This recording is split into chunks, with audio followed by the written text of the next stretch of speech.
Bismillahirrahmanirrahim. Assalamualaikum warahmatullahi wabarakatuh. Perkenalkan, saya Nurul Fifa Ain dengan NIM 242 Pada kesempatan kali ini saya akan bahas terkait buku ajar mata pelajaran IPS kelas 5 MI atau SD mengenai bab perubahan kondisi lingkungan.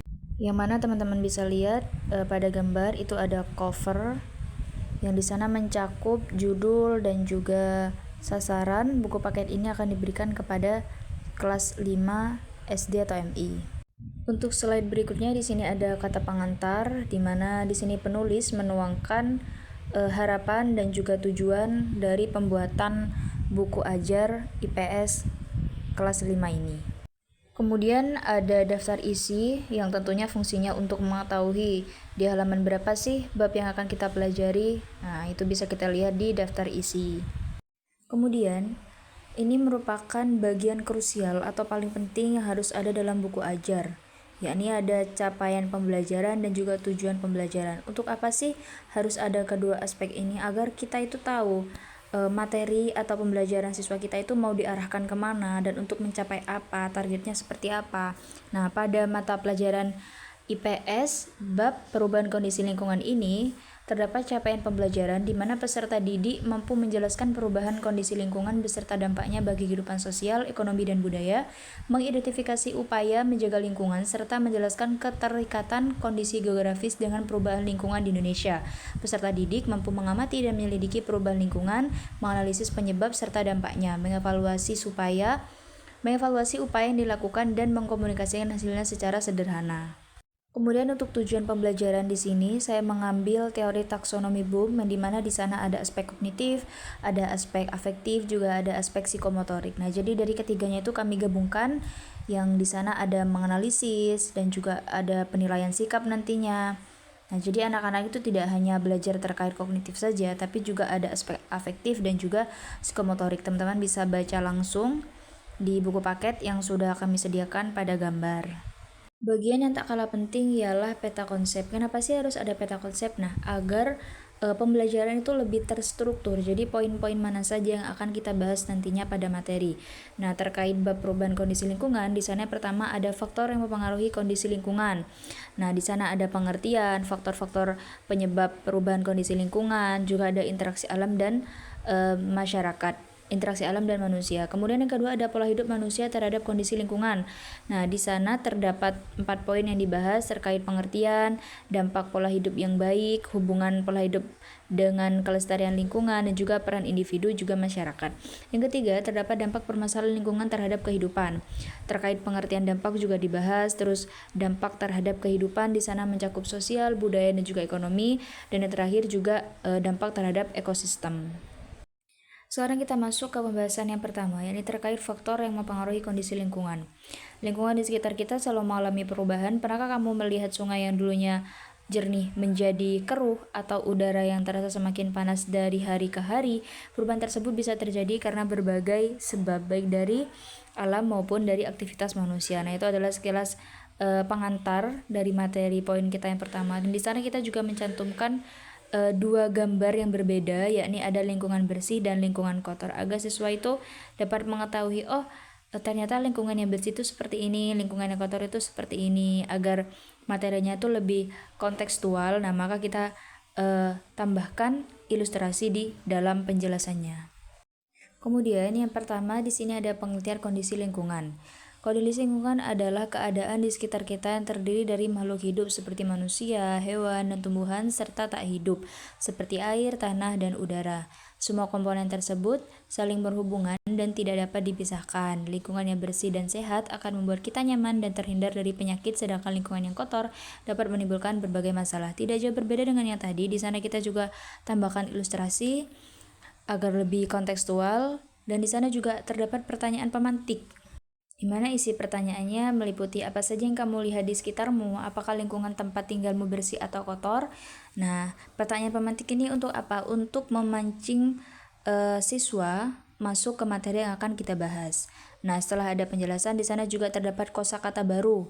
Untuk apa sih diberi kosakata baru? Nah, agar kata atau kosakata yang tidak familiar untuk siswa, nah itu nanti ada penjelasannya di kotak kosakata baru yang sudah kami buat pada buku ajar di atas.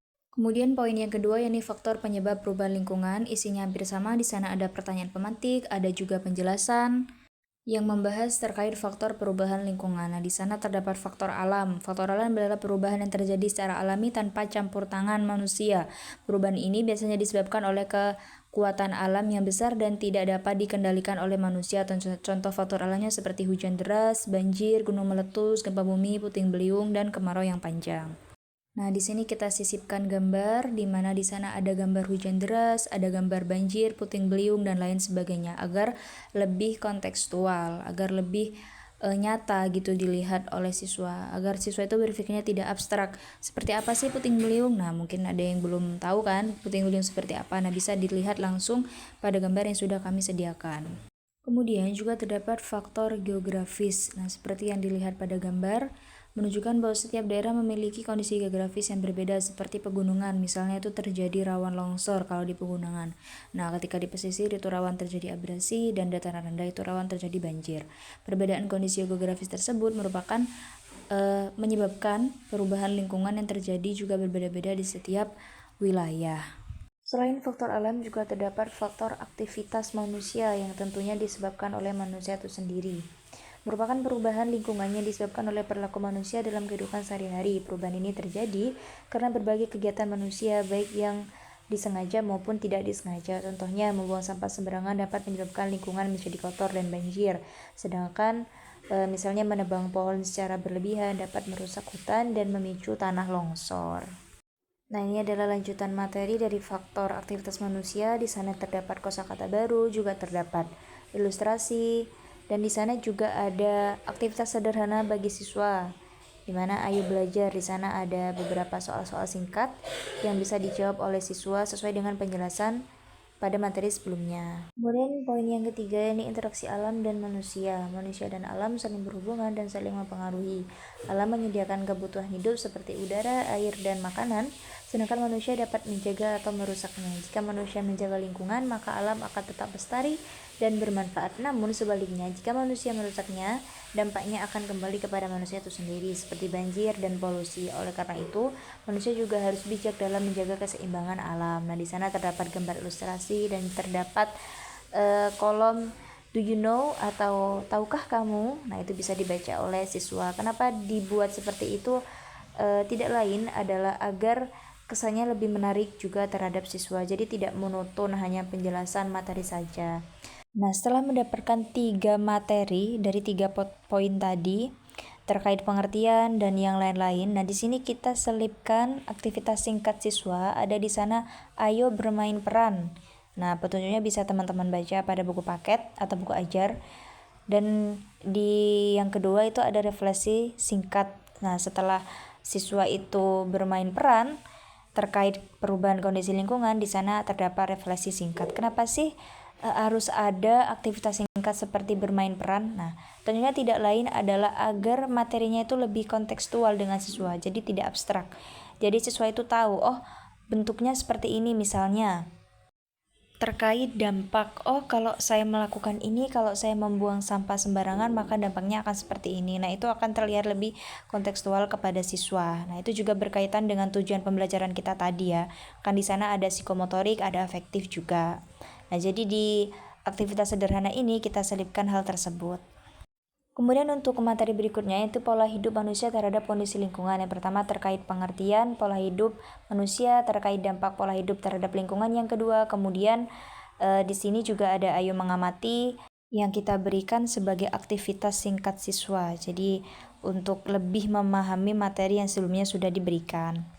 Poin yang ketiga tidak jauh berbeda. Di sana juga terdapat gambar ilustrasi, terdapat pertanyaan pemantik terkait hubungan pola hidup dan kelestarian lingkungan.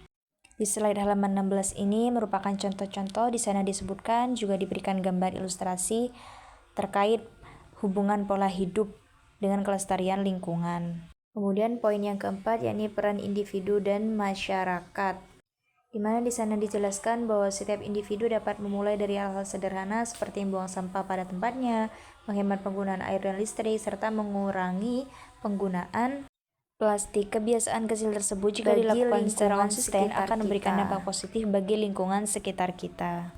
Nah, lagi dan lagi kita selipkan berbagai aktivitas singkat. Di sana ada ayo berlatih, ayo berkarya, dan juga refleksi diri. Ayo berlatih meliputi soal-soal yang dapat dijawab oleh siswa. Di sana terdapat soal esai, ada 5 soal. Kemudian yang ayo berkarya, di sana siswa diminta untuk membuat karya berupa poster sederhana dengan tema lingkungan bersih, hidup sehat sesuai dengan materi kita ya, yakni tentang perubahan kondisi lingkungan. Kemudian refleksi dirinya, di sana terdapat tabel, terdapat pernyataan, dan terdapat opsi pilihan iya atau tidak. Nah, di sana siswa diminta untuk mencentang sesuai dengan pernyataan yang ada.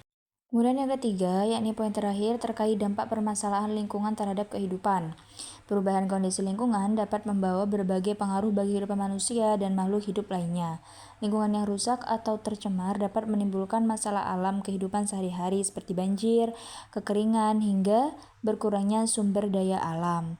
Dampak tersebut tidak hanya dirasakan oleh manusia, tetapi juga dirasakan oleh hewan dan tumbuhan di dalam ekosistem. Yang pertama, pengertian dampak permasalahan lingkungan. Di sana terdapat 3 pertanyaan pemantik, juga terdapat gambar ilustrasi, ada kosakata baru juga, dan juga menyebutkan dampak perubahan lingkungan dapat berupa banjir, udara, dan lain-lain.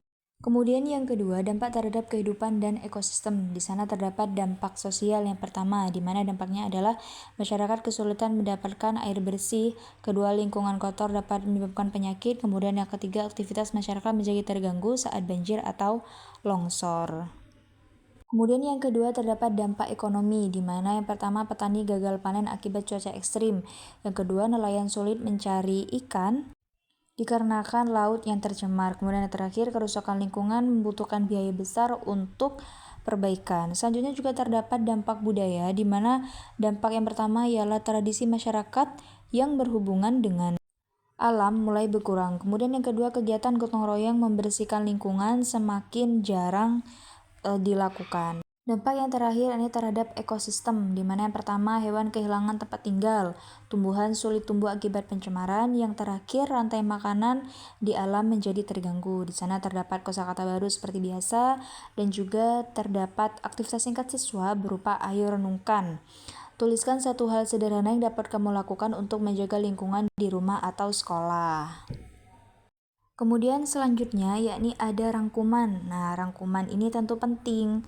Meskipun isinya ringkas namun mencakup penjelasan dari awal hingga akhir dan juga mempermudah siswa untuk mengetahui pengertian singkat atau penjelasan singkat dari materi-materi pada sebelumnya. Jadi rangkuman ini penting untuk ada pada buku ajar. Kemudian slide berikutnya ini adalah slide latihan ulangan. Di sini ada beberapa macam soal, yakni terdapat 20 soal pilihan ganda, terdapat 10 soal isian singkat, dan juga terdapat 5 esai. Nah, ini kami berikan kepada siswa sebagai bentuk asesmen formatif bagi siswa untuk sejauh mana sih siswa memahami materi yang sudah guru berikan. Tentunya ini lebih merujuk kepada penilaian dalam aspek kognitif. Selain latihan ulangan, untuk bentuk soalnya di sini kita juga ada soal AKM atau asesmen kompetensi minimum. Nah, ini merupakan sebuah penilaian dasar terkait kemampuan literasi dan numerasi murid.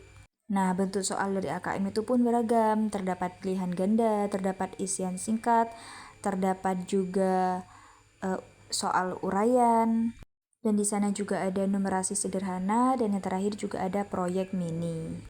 Kemudian juga ada tugas praproyek yang tentunya ini tidak hanya mencakup aspek kognitif saja, tetapi ada afektif dan juga ada psikomotorik di dalamnya karena berkaitan dengan sikap, berkaitan dengan kreativitas dan keterampilan peserta didik. Terakhir, di buku ajar itu tentunya ada yang namanya glosarium, di mana glosarium adalah daftar istilah-istilah penting yang memang harus ada dalam aspek pengetahuan ya, tentunya untuk menambah pemahaman, untuk mempermudah juga karena di dalamnya sudah dilengkapi definisi-definisi dari istilah-istilah tersebut. Apalagi untuk anak SD ya, karena kayak kalau kata atau kosakatanya itu tidak familiar, mereka akan abstrak, mereka akan kebingungan. Nah, ini adalah fungsi dari glosarium itu sendiri. Sekian pemaparan terkait buku ajar yang kami buat. Kurang lebihnya mohon maaf. Terima kasih. Wassalamualaikum warahmatullahi wabarakatuh. Semoga bermanfaat.